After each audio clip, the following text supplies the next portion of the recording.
service. There is still more for us to do. This is my home. I was born and raised here in Mercer, and after college returned here to pursue my career. Mercer is where my wife, Jeanine, and I have chosen to put down our roots and raise a family.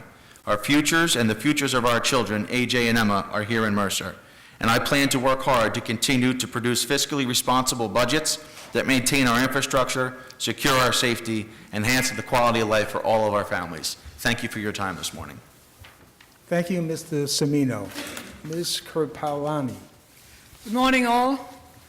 My name is Sunny Banu Kripalani, and I'm running for the office of Mercer County Freeholder.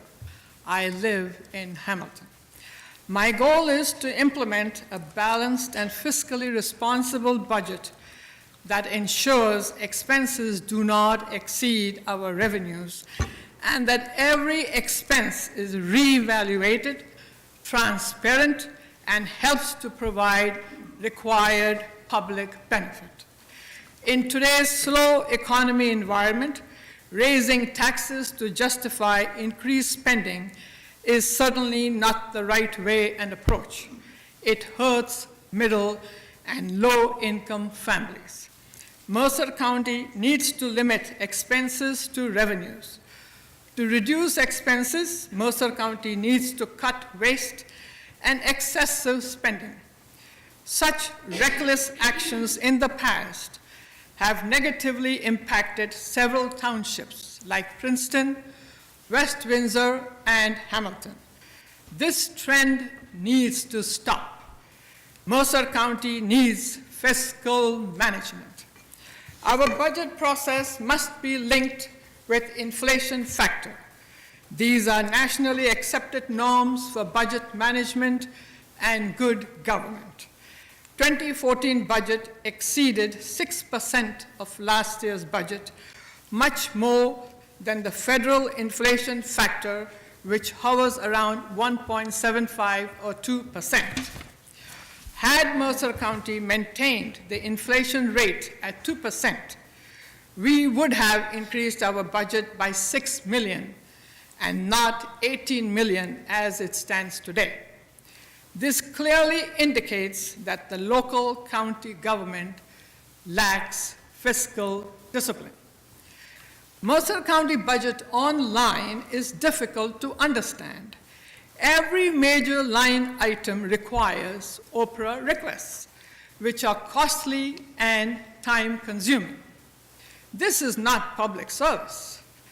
County records should be made available for public in county office. A nominal fee can be charged if copies are requested.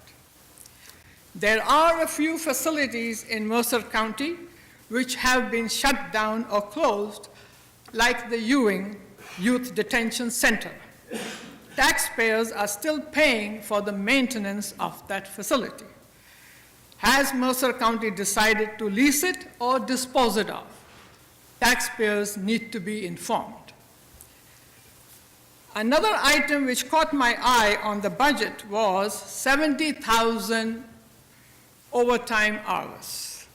One line item which needs to be closely monitored and summarized by department for public review. Last week in California state, a law has been passed banning the use of plastic bags statewide, starting in 2015. Mercer County should do the same. Mercer County voters should vote no to 5 cents tax levy.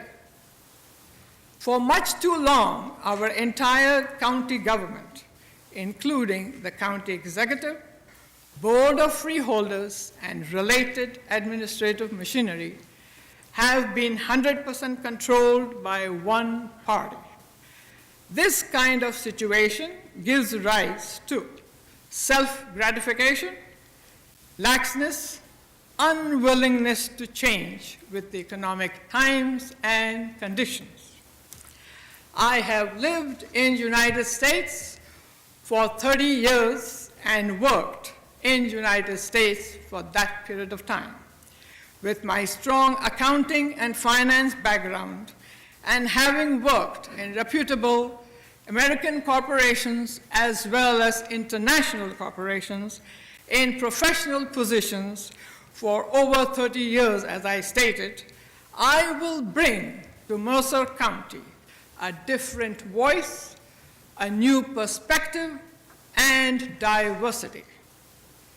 I will take a hard look at the budget and think outside the box.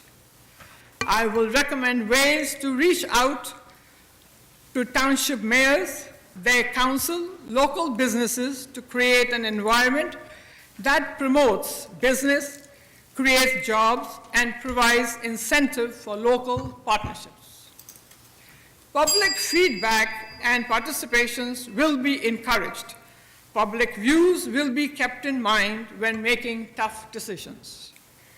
Before I end, I seek your solid support on November 4th to make Mercer County fiscally prudent and a great place to live, to work, and to do business. I look forward to the privilege of representing you all in 2015. Thank you all, and thank you. Thank you, Ms. Kripalani. And now, our final candidate, Ms. Lucille Walther. Glad you were able to join us today, Lucille. I thank you so much. Thank And you. I apologize for my lateness. I was actually at one of the local high schools speaking to them. And you know, that's where I'm going to start. My name is Lucy Walter, for those of you that don't know me. It'll say Lucille on the ballot, because that makes my mother happy. I'm a teacher by trade. I'm a teacher by vocation and avocation. And I believe that our county really has to be about our youth and about our seniors and about the people who are building this community by working in it every day. We need to look at our entire community. It's very easy to look at a budget and say, we should make cuts. Anyone can do that. It's very easy to say, we should be spending less. Who could disagree with that?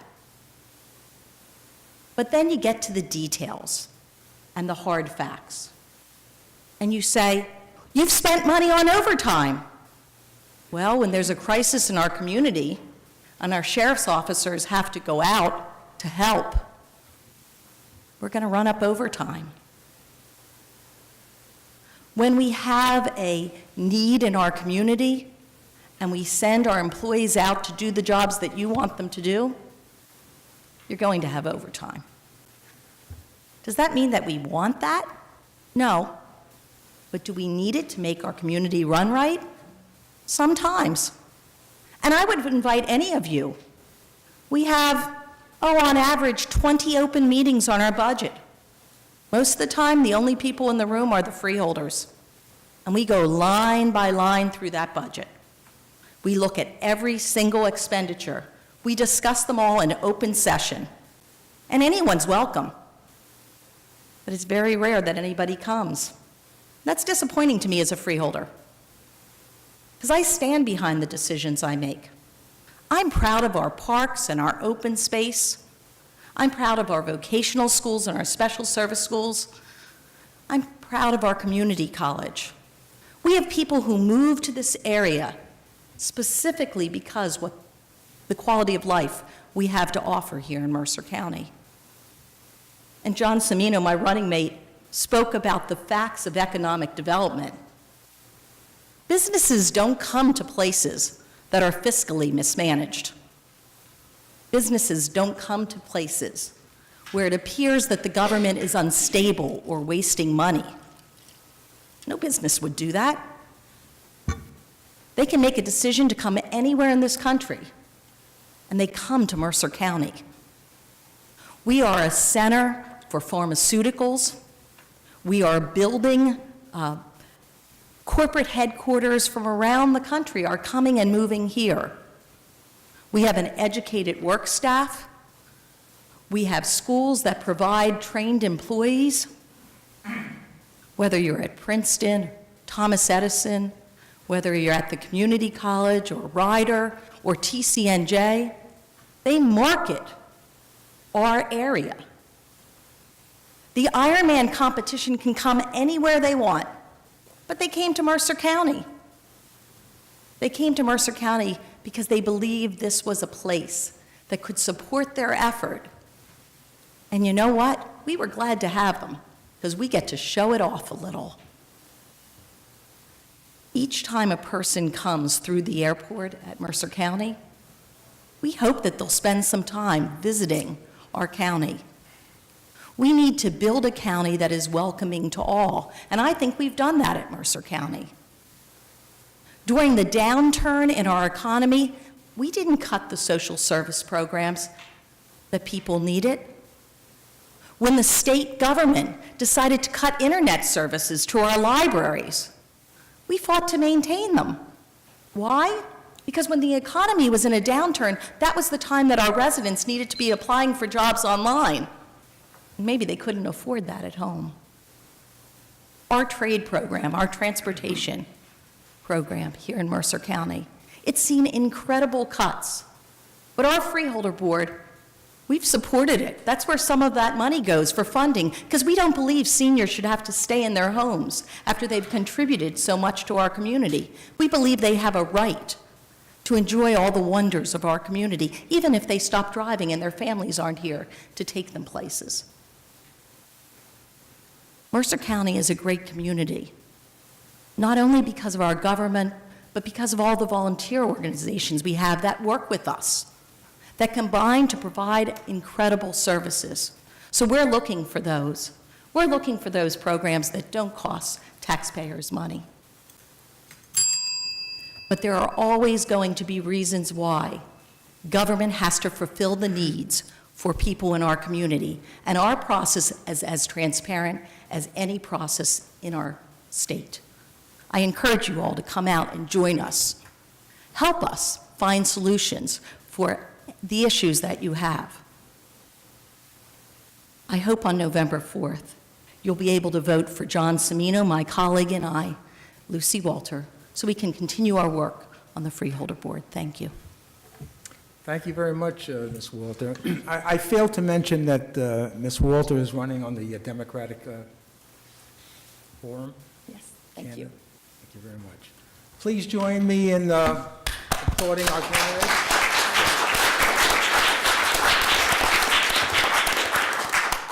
I think they did an excellent job, and this concludes the second session of the forum, and I would like to thank my partner, Ron Slynn, and the candidates for a most interesting and enlightening session.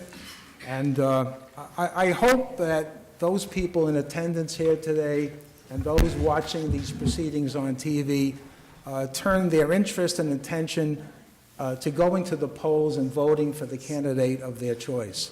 So thank you all very, very much. I invite the candidates to leave the dais and mingle with the audience. Our pleasure. How are you? I met you. Yes, yes, yes. I'm Chris Gator.